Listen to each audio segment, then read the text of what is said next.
Yesterday afternoon, everyone was worried about higher for longer. What that means is higher prices for longer periods of time in Nvidia. Earnings beat, revenue beat, guidance up. 10 for 1 stock split? Did we talk about that before?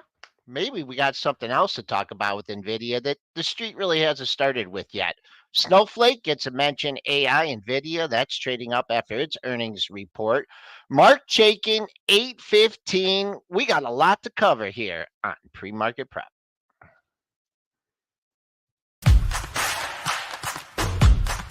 Welcome to Benzinga's Pre-Market Prep. This is a volatile puppy here. It's all about execution styles and strategies.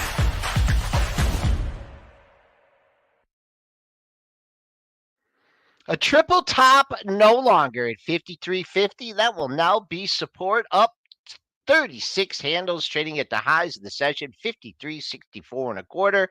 The buck down slightly here at 104.66. That's about 18 cents.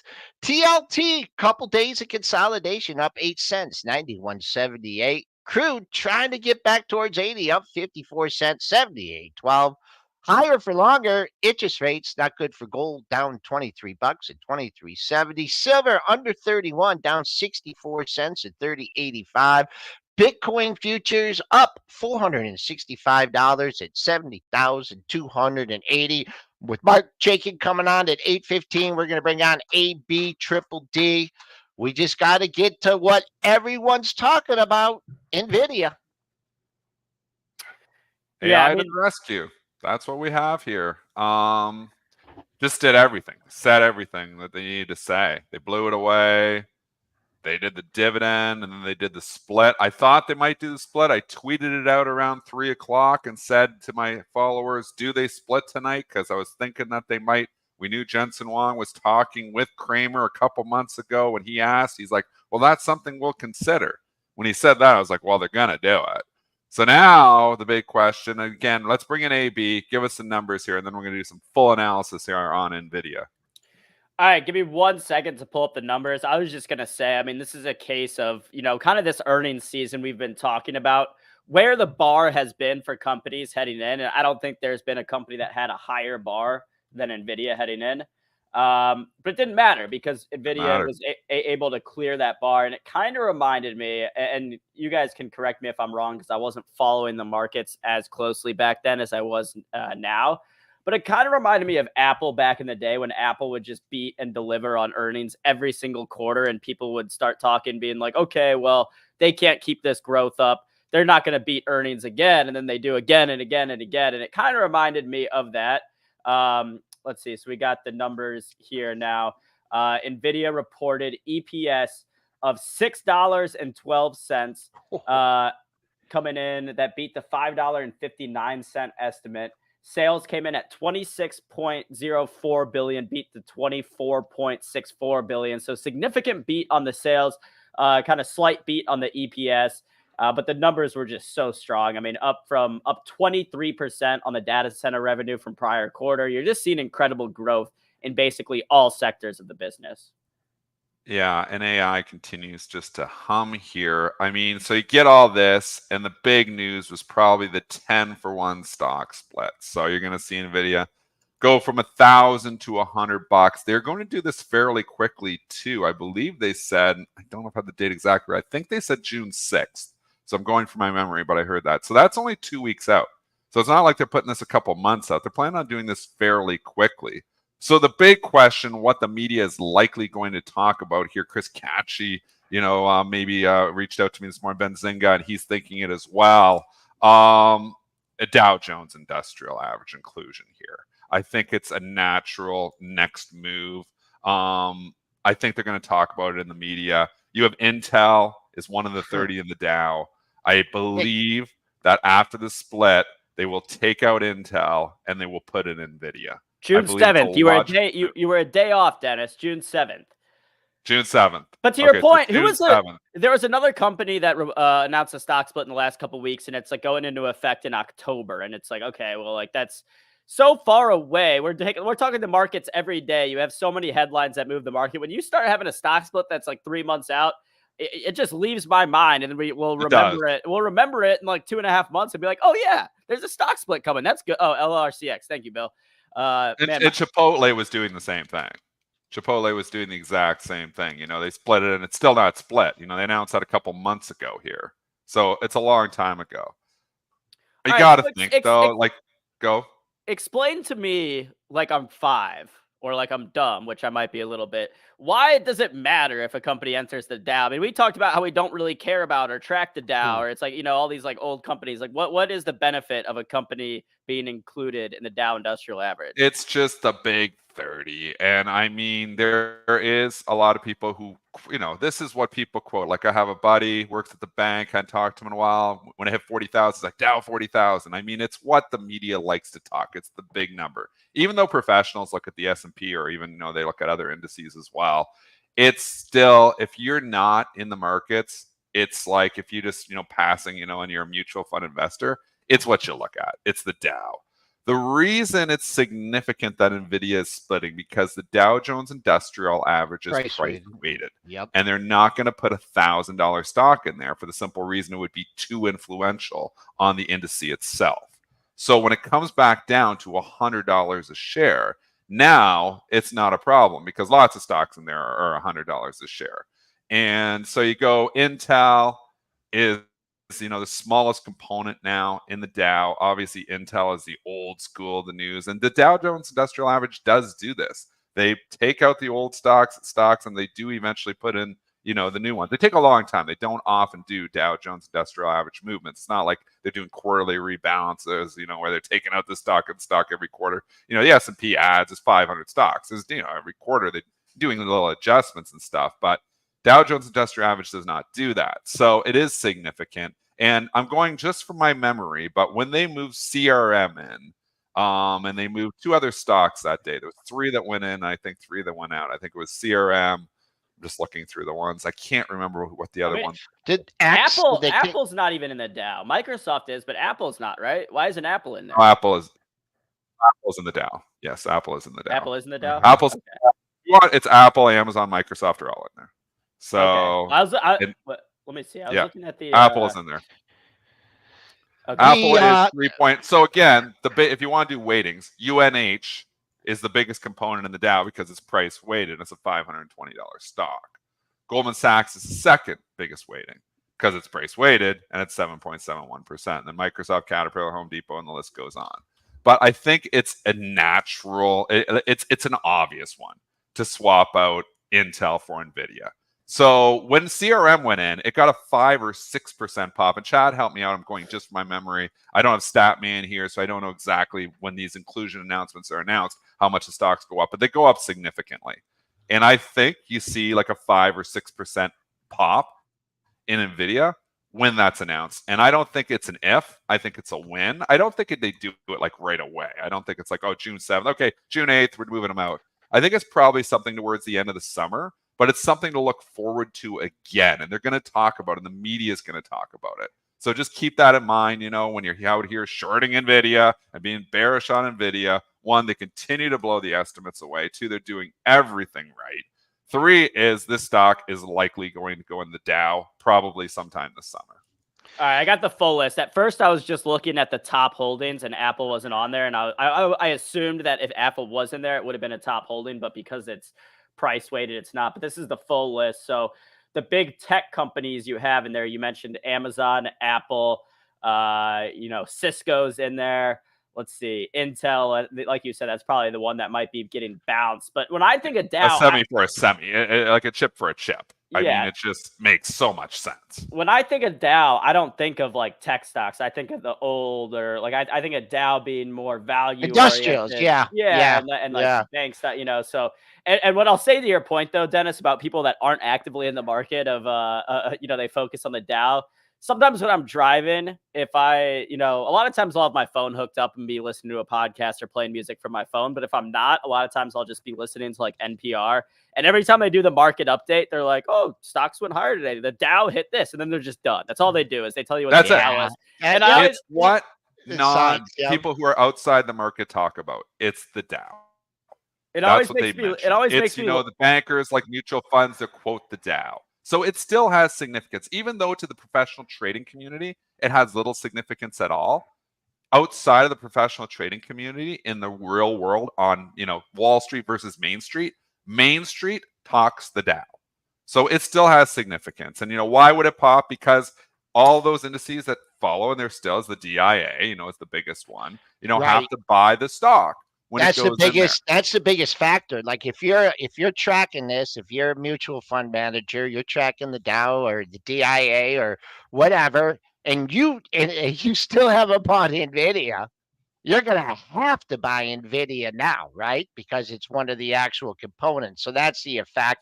The last change in the Dow was when Amazon replaced. This was in February. Amazon replaced Walgreens, right? And so that was the last move. Let's just do the quick price. We got Mark coming on in a few minutes. We could talk about this for a long time. I believe the expected move was around 8%, right? 8, 9%. That's right, 80 where we got to. bucks. Yeah, holy macro. Let's give it to the option guys. So from a technical perspective, there was only one little dip in this thing. So you'll know you see some big moves. If you want to target on the upside, pre-market high is right there with the expected move at 1023.44. And you look like you have some sellers perched at 1020 so far this morning since 6 a.m. I don't How much was the 1,000 call going for? I don't have that platform open, but I'd be Probably really. expensive. It was expensive, but man, these guys price it out. But anyways, keeping up potential resistance 1,020 to that pre-market high at 1,023.44. It's so hard to make money buying options, Joel, and it's just a good point. And we like to pound that into our listeners, you know, heads here that buying options has never been the way to go. The $1,000 calls were going for $19. So here you are, you get the direction right, you get the huge move, and you're not even in the money, you know, obviously, you know, maybe with time value, you know, still having a day here, you know, maybe you're going to be able to, but I mean, for the most part here, you're not making money. Get the direction right, get the huge move, and still don't make money. Buying options sucks. 950s, if you bought those and you paid up to $38, you're up a cool 30 bucks. That's why if I'm bullish the stock, you know, do at least a call spread, get some of that premium back. Yep. But you know what? I'm bullish the stock. I buy the stock. Yeah. Buying options because that premium just gets zapped out, and that's what you're feeling right now. Even though we got the 70-point move, premium still getting zapped out, and those 1,000 call buyers going to maybe potentially actually not make money on this huge move. That's when you know you're doing it wrong. All right, we got Marc Chaikin hanging out backstage. I was gonna talk Snowflake before Marc as well, just so we get a couple of earnings under our belt, but we don't have time for that. Let's go ahead and bring Marc in, see what his thoughts are on this move in Nvidia and everything else going on in the stock market. Let's say hi to Marc Chaikin.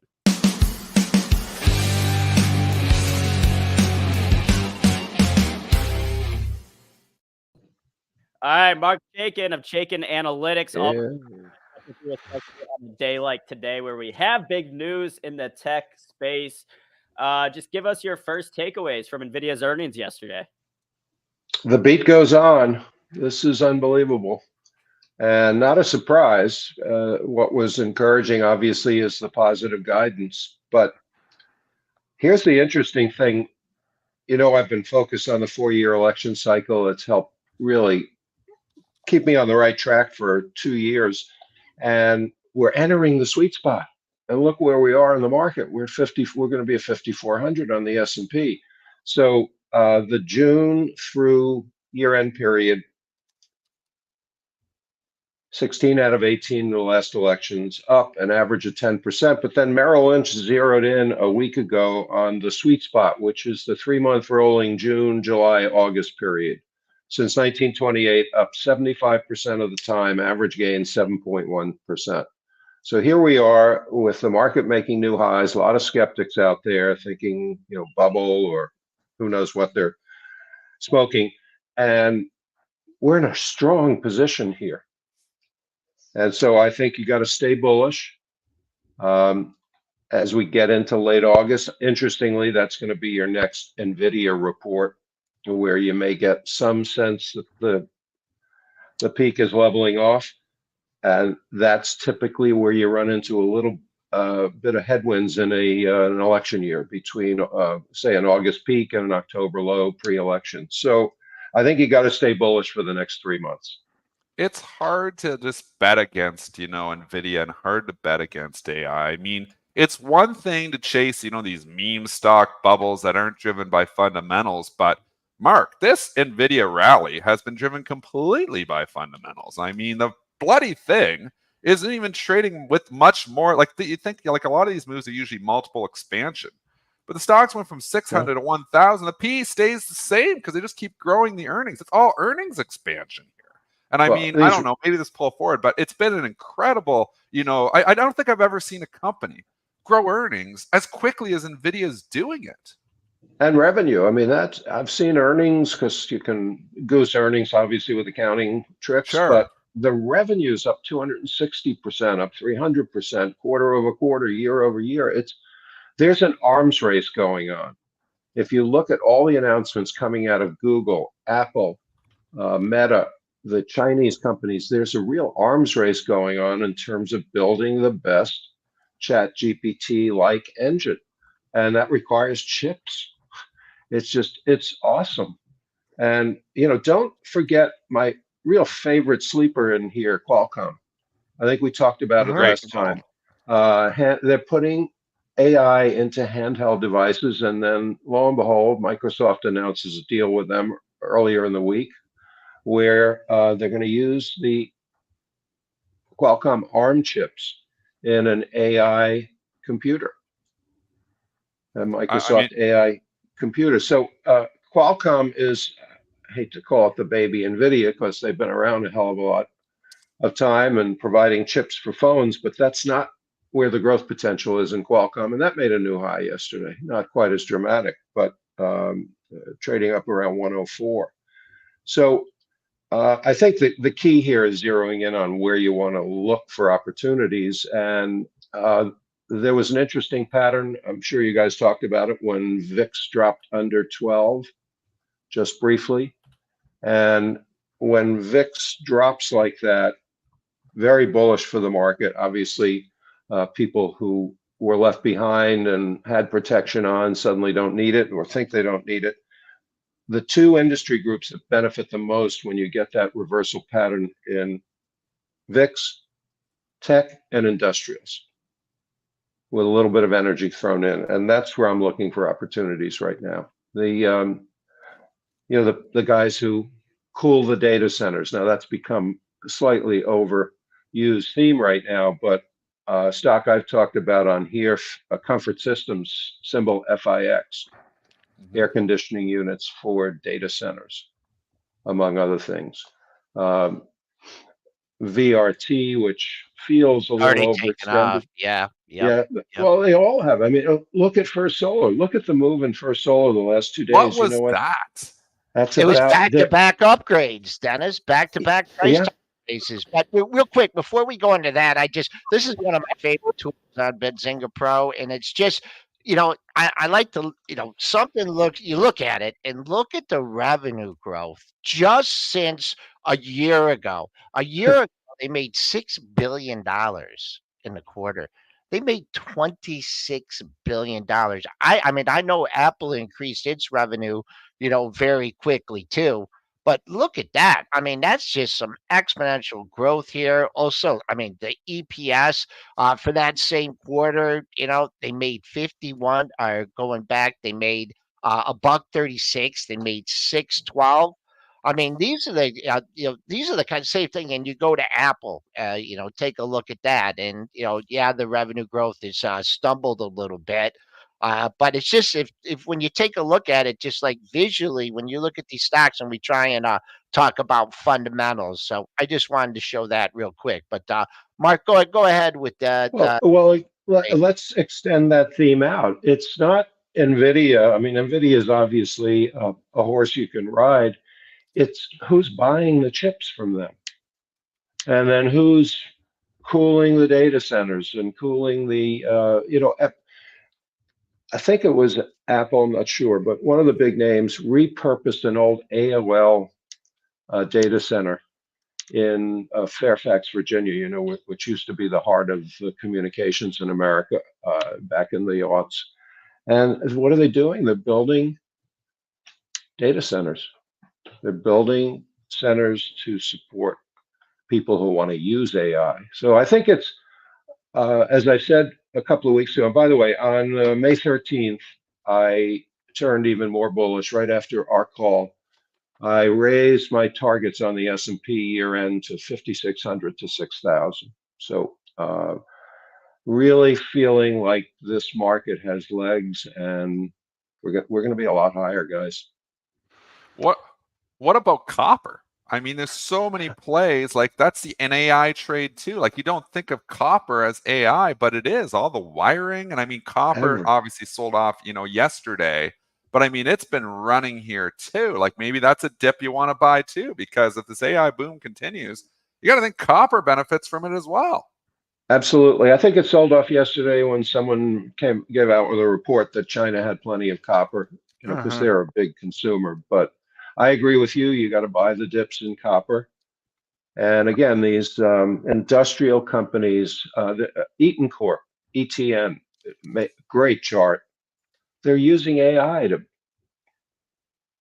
do a better job with their existing, very mundane products. Company that's been around forever. And we never talk about stocks like that, but when you look at that chart, you say, well, who's been buying this?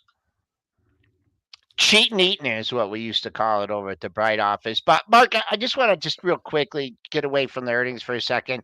How quickly the narratives change in the market, and I'm talking like really quickly. Like yesterday afternoon, the Fed minutes higher for longer, worried about inflation. Bah humbug! It didn't take an hour with Nvidia earnings. So is this just fairy tale market where we're just gonna focus on the good things here?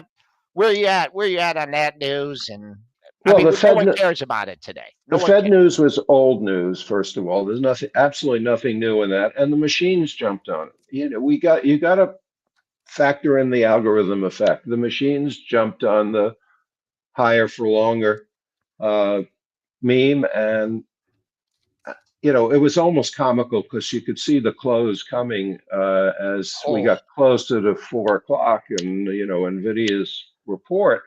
Nobody wanted to be short there. The machines knew enough to clear the path. So I mean, the Fed. Jamie Dimon was out this morning. When is Jamie Dimon ever going to be right on the economy? He was looking for thunderstorms last summer and clouds bursting, and today he's saying, hard landing possibility, stagflation. I have a new. He's always bearish. I have a new theory. Yeah, and he's selling his stock for the first time. He sold a pot full of JP Morgan stock. Yeah. But I think Jerome Powell said it best about 2 weeks ago. I don't see any stag, and I don't see any inflation. I have a new theory about Jamie Dimon doing this because I saw him speak in Detroit like a year and a half or 2 years ago, and he really spooked me because he was talking about how bad the economy really was and how, inflate, and then he was just dead wrong. I mean, I didn't sell any of my stocks or anything, but my theory is that he's just going to say the economy is going to be bad, and then if it's not and he's wrong, he's fine with it because JP Morgan keeps going up. So either way, he's doing well. If the economy does do well, then his stock is going up and he's going to make a lot more money. And then if he's right and the economy does pull back a little bit, he can say, look at how smart I am. So that's my new theory, is that he's just kind of hedging his own position. I wonder if he's auditioning for a big job in Washington if Biden wins, either, although he seems to be more in Trump's camp, but Treasury Secretary or head of the Fed. I don't know. I don't know. I mean, he did touch on politics when I heard him speak, and he basically said, like, he would do something in politics. He just doesn't want to run. So he was like, if I could be appointed president, if someone could just decide that I'm president, I would do it. But he doesn't want to go through the process of actually running, which I don't blame him for that. Yeah. Secretary of the Treasury. It's an old segue from Goldman to, could come from JP Morgan. But what stocks are you guys hearing about on the show that intrigue you? That's a good question. There's a lot. I mean, obviously everything in the AI space right now. We had talked about VRT yesterday. We mentioned solar stocks yesterday, which perked up and had a great day. But Yeah, I think that's more temporary than what we're seeing in AI. Do you have any thoughts on the solar space? well, we've loved First Solar. My partner Pete Carmesino put it on his watch list 3 weeks ago. And, Wow. There's a call. he's got a monthly watch list in his options trading service. And here's I would love to find a way to get long natural gas stocks here, but none of them have bullish ratings in our work. EQT has always been my favorite. We're still sitting with it in one of our recommended portfolios. Price of natural gas is a huge beneficiary of what's going on in AI, because you have to have a transition from fossil fuels to renewables, and natural gas is the transition. Huh. And Wow. we've known this. It's no surprise. And the price can't get out of its own way, but starting to. So, I guess you could look for leveraged natural gas producers. Someone like an SWN is leveraged. None of these stocks have bullish power gauge ratings. However, I can't follow my discipline and buy them. Seasonality too isn't in your favor there either. Usually you get September, they start thinking about natural gas usually, but as you get into Except summer, it's very hot right now up in Connecticut, for instance. It was in the high 80s, and that means air conditioners are running sooner. So that creates demand for electricity, and that could, you're entering into a seasonal period, by the way. That's strong. The next 40 trading days for natural gas. That's courtesy of Sentiment Trader. Not my bag. Enbridge is a big Canadian natural gas company as well. I've always liked Cheniere. LNG has been my if I want to play natural gas, Cheniere I feel like is it's performed, at least, and sometimes as the past, as the best in breed. I don't know if it really is. It's not my it's been sleepy for a long time too. Yeah.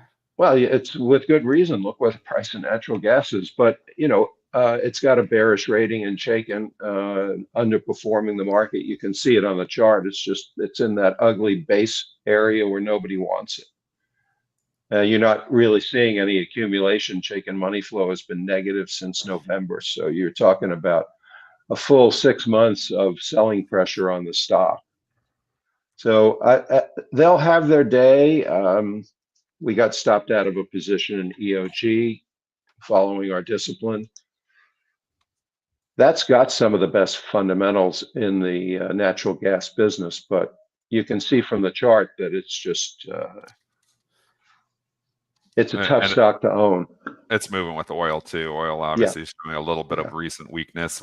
I've been saying it for a while. As tech gets stronger, it seems like oil just has this inverse correlation with tech, and it's maybe because they're fighting. It's the value oil trade versus the AI boom. We saw in March where AI started to weaken and tech started to weaken a little bit. Oil caught a bit.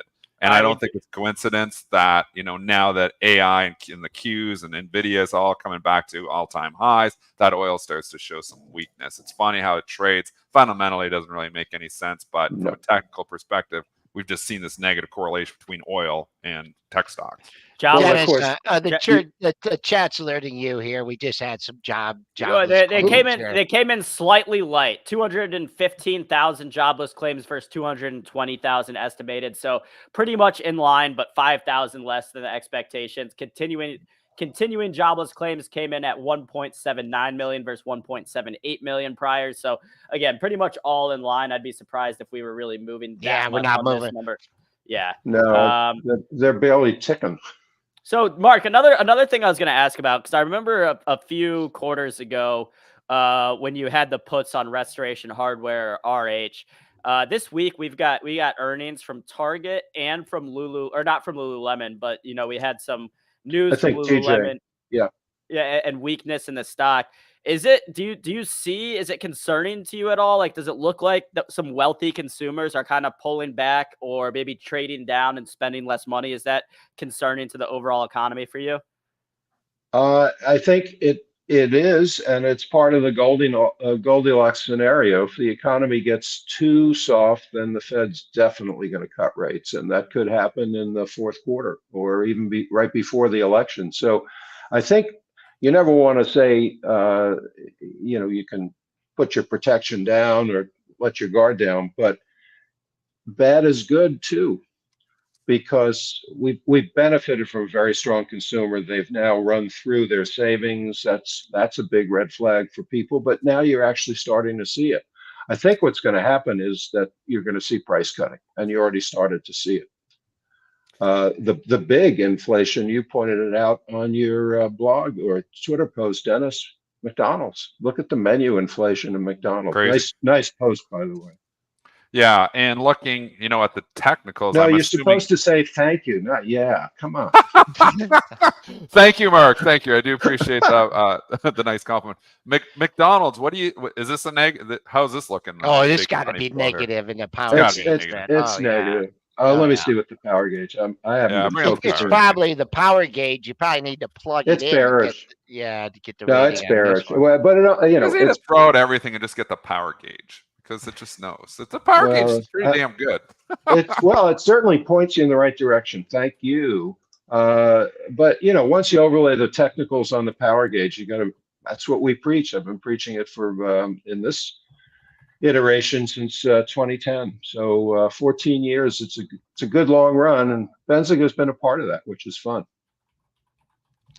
Anything you're avoiding? At this point, the electric utilities, I think they've played out. Great run. Hats off to people who are in them. There are a couple, that are talking the right story. No, there's really not a lot to dislike in the market. Even healthcare. I mean, you look at the old sell in May and go away. There is statistical evidence that does work. But guess what? In that May, but even in years when it works, healthcare and staples are strong. So I'm looking at healthcare stocks selectively. I missed a big play in Moderna. I mean, we saw it in the power gauge, and wow. It turned bullish about 3 months ago. But is some of this bird flu, you think, going to, and obviously, we just saw the first case in Michigan here yesterday, and there was one case in Australia. It's very rare here yet, but there was talks last night about Moderna and Pfizer going to talk about working on a vaccine for this. I mean, could you see a little bit of this move? And it was a crazy move yesterday in Moderna. I think so. Bit of this with the bird flu? I think so, because there was that report on the tape. I just think that there's a lot of money looking for opportunities, and it can't all go into Nvidia and Qualcomm and AMD. So, it's hard to call stocks undervalued, but when there's all this money coming into the market because the VIX has dropped, and you look at the allocators, and this is an underreported supply demand push pull on the market, but when they're buying puts, the dealers are short. There's the dynamics. When they take the puts off, there's a big demand for stocks. And that's VIX is a good way to measure that without being too in the weeds. So people are looking for opportunity, and biotech has been a pretty interesting trade.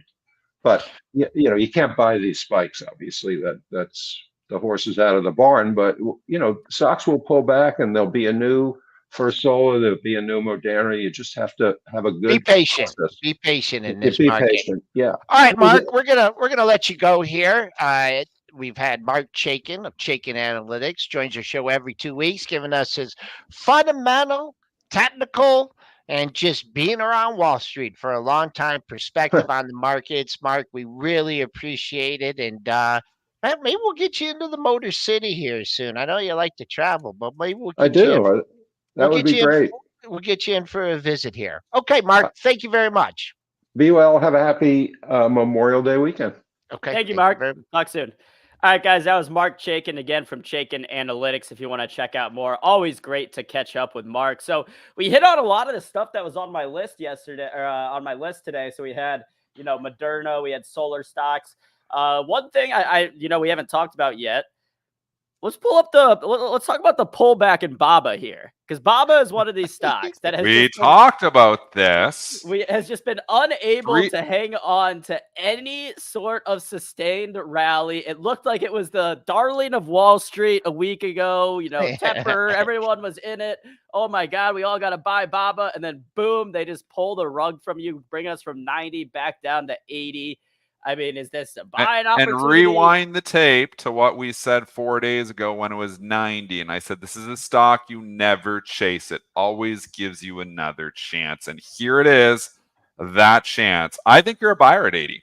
I think you're a buyer at 80, 81. You just got your pullback. So if you think that China's turning around, if you believe that tech, if you believe that there's low geopolitical risk, or if you believe the geopolitical risk is coming off the table, this is your opportunity here now. I'm already long Baidu. I would buy Baidu here too if I wasn't already long it. And I'm thinking I might buy Baba, actually. I might buy Baba today. I had it written down on my sheet already. I had it on the sheet yesterday. I'm actually thinking at $80, I might actually buy Baba here. There was talk overnight about Taiwan upping their defense capabilities because of China's military drills. So and that's the wild card. Yeah. We know the risk. The risk is significant. If there's an invasion, you could lose 50% of your money on this thing. I don't think this is the time.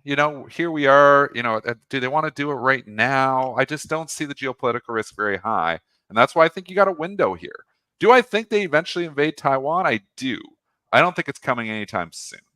And I think that there's a window here to invest in China stocks, and they were turning around. Now you get a geopolitical risk headline. FXI has come down, pulling back. I mean, you buy dips when stocks. Big moves. They were big moves. They've kind of turned the short-term trend. Long-term trend still awful. Short-term trend has kind of turned. Now, again, this is a risky trade because you're not, at stocks at all-time highs. You're playing the catch-up trade. I've been burned like this before trying to call bottoms in China. It's a difficult thing to do. But if you wanted to take a shot, that Baba 80 level, Joel, looks pretty darn good. Yeah. If you want to take a shot. Yeah, and, today it's down. It was off its report last time that it got the dip under 80. It was actually this day here when it went down to 78. But nice haircut here in the last couple days. Trading down a $1.50. It's you got to be in it to win it, right? And it gets the good news when overnight it's up, and then if you're in it and something bad happens, well, then you catch it. You catch it on the other side. We haven't talked Snowflake as far as a stock that's having a good day and also gets the AI mentioned. So why don't we do a little bit of Snowflake here? Yeah, and this is an industry. The whole, data cloud companies you think would be a big beneficiary of AI, but Snowflake, Datadog, and the like haven't really participated as I'm sure some bullish investors would have hoped. But Snowflake did report some earnings yesterday after the close, definitely overshadowed there by Nvidia. But Snowflake reported EPS of 14 cents, which missed the estimates by 3 cents. Revenue of $828 million, beat by $42 million. Gave some strong guidance, though, which is bringing the stock higher, trading up about 4.5% or $7 this morning. So, again, getting a lift here after the earnings report, maybe a sign that, hey, this whole AI demand, what do we need? We need data. It's got to be good for Snowflake.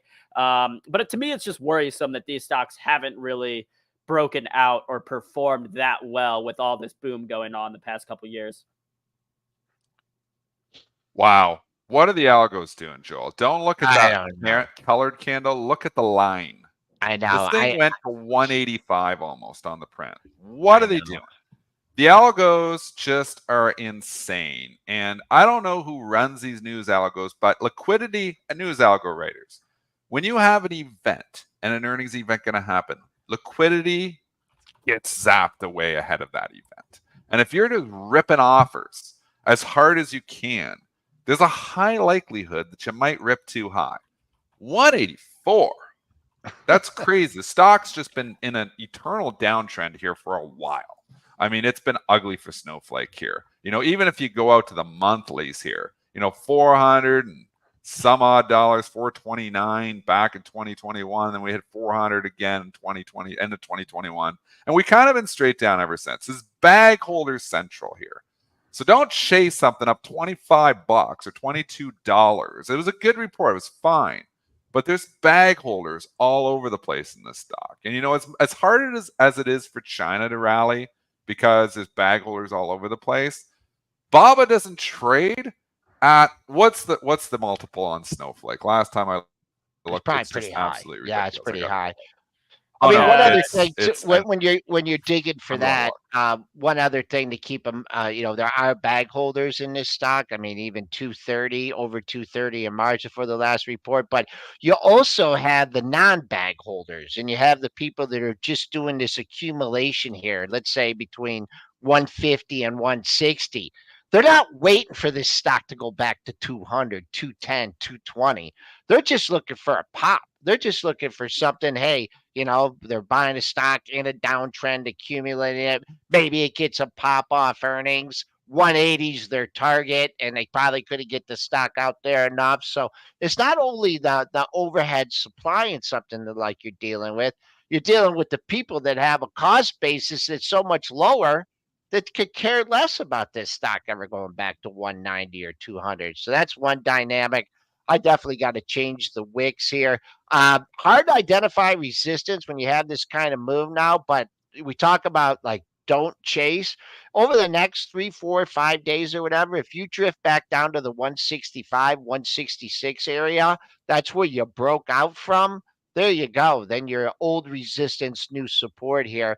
We'll just see if it's another false start here for Snowflake. But they did get they got the Nvidia mentioned, right? The AI. Yeah, they did talk about a partnership or something with Nvidia, which, hey, if you run a company and you're doing an earnings call and you need a little boost, just drop Nvidia's name in there and That's hopefully what they it'll try help to out do. a little bit. So, all right, let's 4P see. is 217. Oh, yeah. 200 times earnings. Again, they're going to grow. Price to sales 19 times too, which is it's just an expensive stock, and it's had a revaluation happening. It's not that the company is doing bad. It's that the company was just so ridiculously overvalued in 2021 and 2022 that it's had a revaluation to normalcy. So it's still ridiculously overvalued from a fundamental basis. And then you get bag holder central on top of it, and it's hard for this company to just rip higher. So when you get these rips, they're met with happy sellers, people who bought this thing, a couple months ago saying, "Oh, thank you so much for giving me my money back." I mean, that's just all over the place in this stock.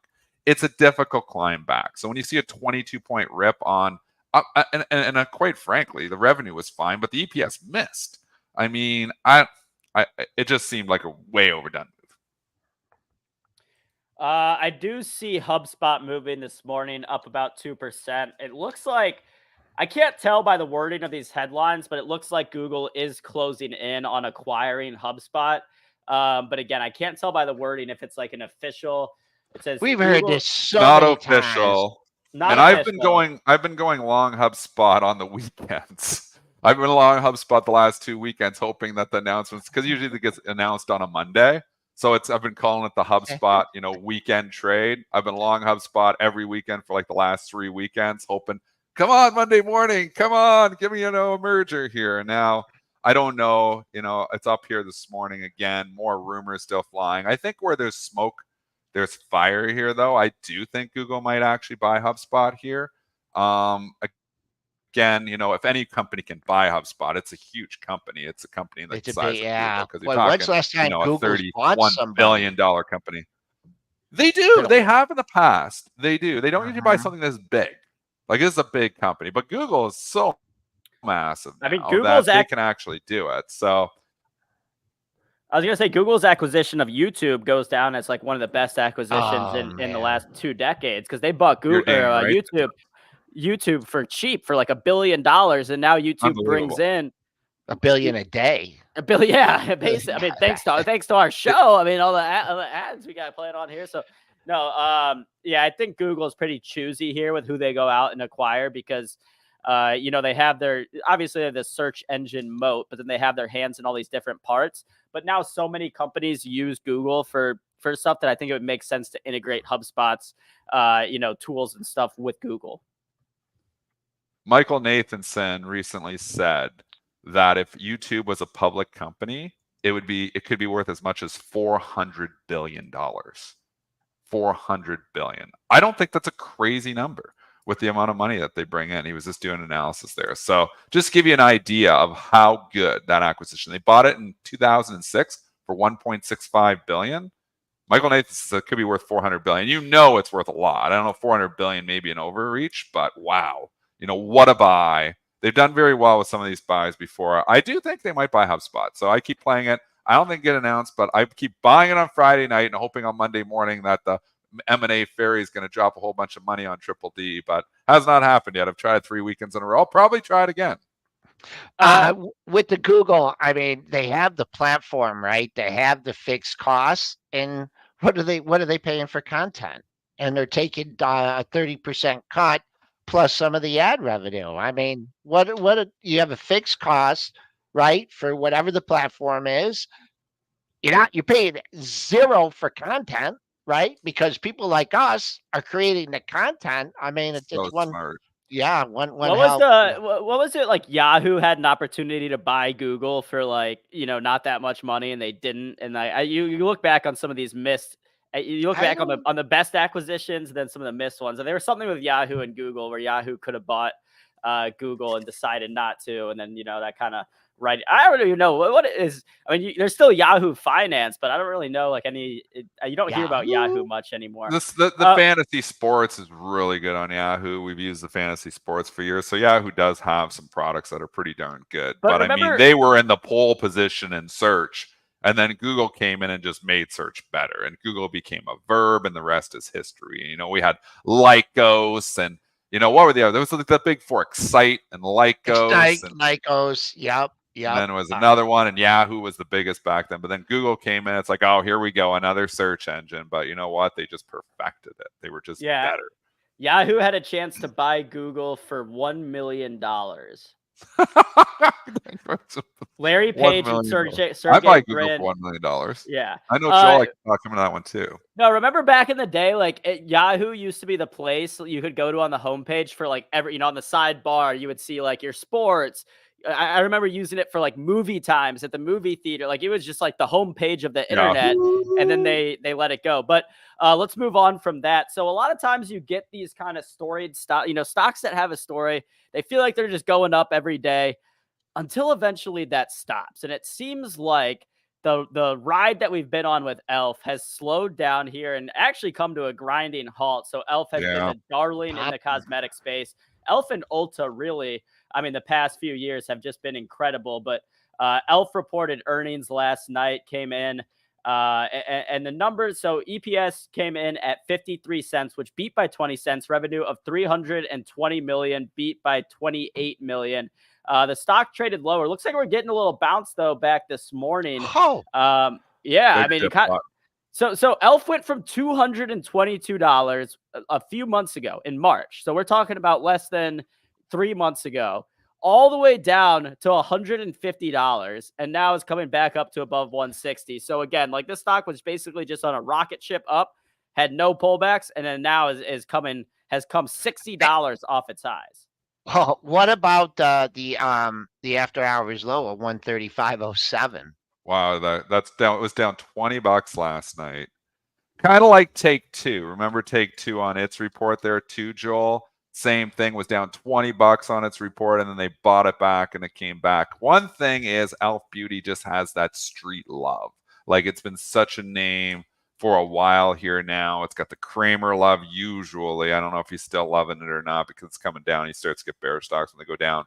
But I mean, it's just got that name still. So it's not something I'm looking to invest in. It's not something I'm looking to add to the long-term portfolio. But I'm not. The big names tend to bounce back, you know, quicker than some of the other ones. Like Celsius, when it was selling off, It's got the name, and then it came back. So, I mean, when you buy these street-loved and names, they do tend to bounce back. Huh, your January 5th low. I mean, you would have had to been like the world's quickest chart reader and trader. Your January 5th low was 135.14, and the low in the after hours was 135.07. And you've had a big turnaround here, now up $7. Oh man. This is a tough one. I would say this maybe those man, next what's the next daily high is what I'll go with. If you want another target, your 4-day high is 164.98. But as you can tell from the after hours and pre-market action, this thing can go a little bit anywhere. Elf and then Alta has just not looked good. Alta, look at that, man. That consumer there not Back at going. the October lows, you know, when everything Wow. was getting thrown out, we're back there again. So there is some support down here on Ulta Beauty, but man, this has went from bliss to piss in a hurry. Did you see Lulu? Was it Lulu had the news yesterday? They were, Yeah, it closed boy, down like 7 or 8%. yeah, They boy. can't. This is again just brand being tarnished here now. Competition coming from all over the place here. It's a tough industry, man. I mean, I'm a apparel buyer. is I'm a tough, buyer of Lulu down here. I want that on the record. but go put it in your portfolio. You can It have it already on the is. record. You can do whatever you Oh, you want. already own Yeah. it. It already is. No, I'm just saying that because I think that right now people are worried that, okay, the Lulu fad is over. There's too much competition. I think the flip side of that is that Lulu has passed that threshold of being a brand that can just come and go and is now like a staple for so many people that I think it will be fine in the long term. I think actually this is a healthy pullback because the growth has slowed, but I don't think that means that, we're going to start seeing like revenue dropping consistently in the future quarters. I think we'll probably hold steady here, and it'll be priced differently as not a growth stock, but it's not going to go away as a fad brand. My prediction. I'm financial. very torn on Lulu. Lex says I hate it. Definitely don't hate Lululemon. Definitely don't hate Lululemon. It's 21 times earnings. It's come reasonable here. And again, I can see AB's point. So I'm on the fence on this one. I'm on the fence. I wouldn't say I hate Lululemon. Not at all. I didn't like paying, 35, 40 times earnings for it. Valuation's getting more reasonable, but I'm not going to be the hero and say this is the bottom. You need that consolidation. You know what I've said before is like when they're going straight down, they're just getting killed. You just don't, catch the falling knife. Wait for the bottom. Wait for some consolidation. Wait for it to start to tick higher, where you even get a little cup and handle off the bottom. It's like a little swing, where you're starting to swing back up. That's what you want to do. You don't just want to be the hero and say, I'm going to buy as a 300 because it's just too cheap. Because what happens, it goes to 250 and they keep going down.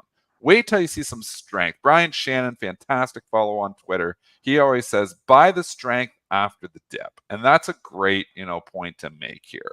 Don't be the hero and buy the actual dip. Don't be afraid that you didn't catch the actual bottom. Buy the strength after the dip. Something to lean on, right? Yeah. Right? I got nothing to lean on here. We're just wide open, fallen headlines. They're trying to fix some stuff. They're hammering it anyways. I mean, and there's going to be some AI stuff here too. I mean, every company has how with Lululemon? Well, they're going to use AI. Actually, Joel, I have a friend that works at Lululemon, and he's actually in charge of the AI division. There's 30 people that work in the AI division at Lululemon. 30 people devoted just to AI at Lululemon, and that is figuring out how to better understand your consumer. There's so many things that AI can figure out. So, it's very early for AI in Lululemon, but don't kid yourself there either. So all your companies are going to be involved with AI. They're going to use AI as a tool. Not saying they're going to produce anything that other people are buying, but they're going to use AI as a tool to have better efficiency here. So, that's going to help. That's going to help margins. It's going to help a lot of things, help to understand your consumer better. But, I do think you got to wait until you start to see some strength before being a hero here. So I would put Lulu on my watch list, and I'm with AB. I do think this company eventually comes back. Yeah, I don't think it's the next Under Armour. Everybody's saying it's next Under Armour. I don't think so. With a company like Lulu, and you're talking about their AI, to me, what I think, at least in the near term, in the interim, sounds most effective is right now Lulu pays a marketing team, right? And they send out promotions, whatever, say like, oh, you get an email saying, hey, look, these yoga pants are 10% off or whatever. With AI, you have all your customer data and you know when they're buying what. Okay, this time of the year, this person likes to buy pants. This time of the year, they like to buy shirts. Yeah. You can use AI to target that marketing to those customers in a more efficient and cost-effective way so that the marketing becomes A, more effective, and B, cheaper, which, is it going to be game-changing for Lulu? Maybe not, but it might help increase profits and revenue by X amount, which in the long run could be a big deal. So I think companies like that, we talked about with Chaikin, like the grocery stores, your Kroger's being able to understand their consumers through all the data they have, could end up actually being very effective for those companies. So you don't think about these things being an AI play, but to your point, Dennis, everything will be.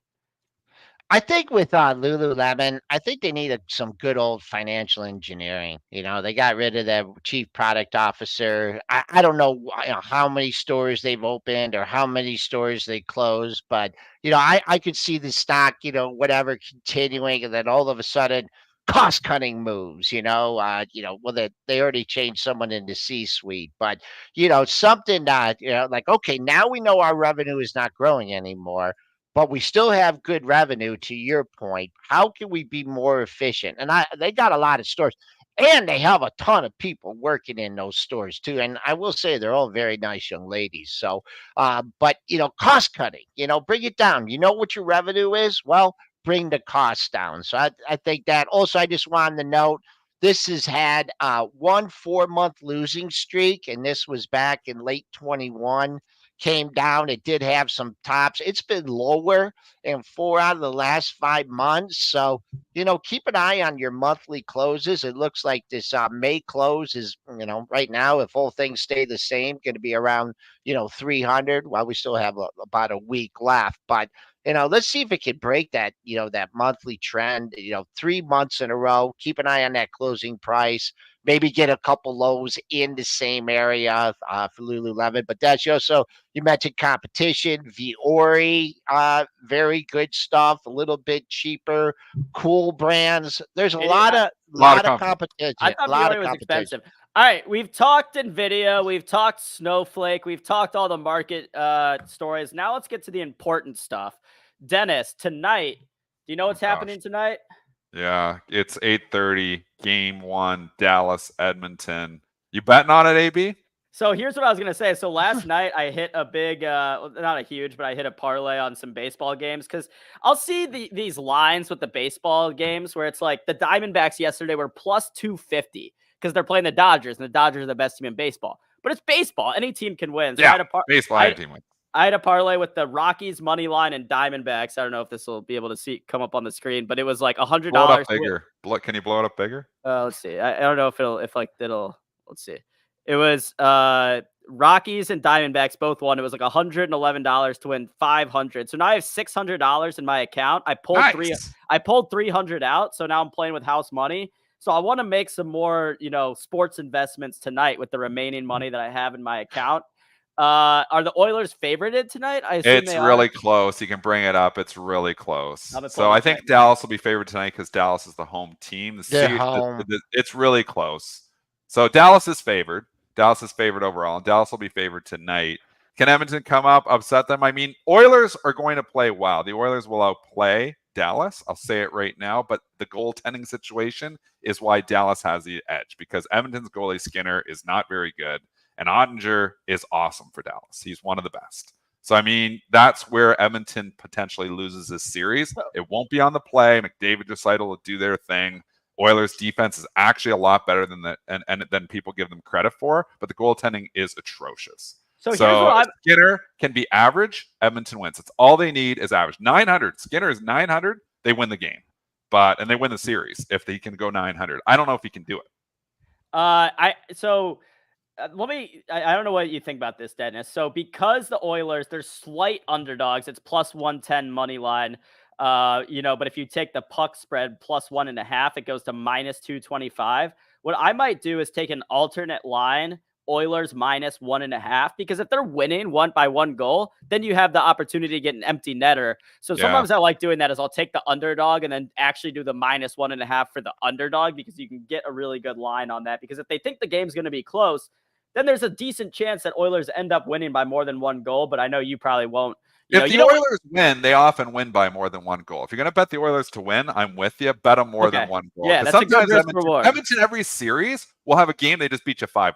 I guarantee there's going to be a game where they just whip them one game, because Edmonton just has so much firepower. And if they get power plays, and if Dallas, if Dallas can stay out of the box, I think it'll be a very close series. If Dallas gets some penalties, then the Oilers power play is just too strong. The Oilers power play is the best in basically NHL history. I mean, history, yeah. I mean, you have Draisaitl and the good Jewish boy Hyman. Yeah. Right, he's like Shaq Hyman. He just stands in front of the net like he's a big body. He just stands in front of the net, cleans up. But all right, that'll be exciting tonight. We figured we'd wow, AB man, what are you doing on with a financial company? I mean, I know he's getting the sports. We're gonna change the show though. Wait, what about the Indy 500? Oh, I don't care about car racing. It's like the one you know, bet on it. It's a pretty good bet. Yeah. Actually, I did hit a bet when the Grand Prix was here in when the car race was here in Detroit. I went with Spencer. It was before Spencer moved, and Spencer and I went, and I was like, all right, if I'm gonna go to this car race, I gotta throw some bets on it. And I'm pretty sure I bet on this guy Will Power just because I liked his name. Yeah. Like his name is Will Power. His name is Will Power, and I bet on him. I think just because I liked his name. And he ended up winning, and so I made a few $100 on that race. But if I'm watching racing, Joel, I'd rather watch the horses race than the cars. Yeah, car racing is fun. So, all right, we did get our sports in right here, right near the end. We left it for the end for all the sports haters. Yeah. Who do we got coming on tomorrow, Joel? You know what? Cameron Dawson's coming on tomorrow. Yeah. So, talk sports. Yeah. You know what? I think we might lose her with the sports. She may be a hockey fan. I think she's a hockey fan. A hockey We're fan? gonna find out. I don't know. I've thrown some Michigan stuff at her before. I think because she's a Florida fan. But you know what? We can do that. Just remember, folks, if you are playing the options markets, of course, we have expiration tomorrow, but you're not going to be able to trade your options on Monday. Right, with the market closed for the Memorial Day weekend. Oh gosh, another day off. Those are costly days. Those days off there. It's hard to make money when the market's closed. I'm not going to name names, but some people here in the office have started getting 9 holes in the morning, starting at like 7 a.m. and they always invite me, and I'm like, no, I can't. I got this show, but. So if you see me not at the show at some point in the next month or so, it's not because I'm sleeping in. It's because I'm on the golf course. So they're golfing. Where do they golf? Where do they golf? Right at over at Chandler Park, right by the office. It's like just a local muni here in Detroit. It's not nice, but it's you're golfing. It's 9. Is Raz one of them? Raz is the golfer. No, He's the golfer over there. No, yeah. no. Okay. Yeah, well, I'm supposed to play Raz. No. All right, guys. That'll be a wrap on pre-market prep this morning. We will see you guys tomorrow, 8 a.m. Again, Cameron Dawson will be joining us. You do not want to miss that. Have fun trading today. Stay green. And Dennis, let's go Oilers. Let's do it.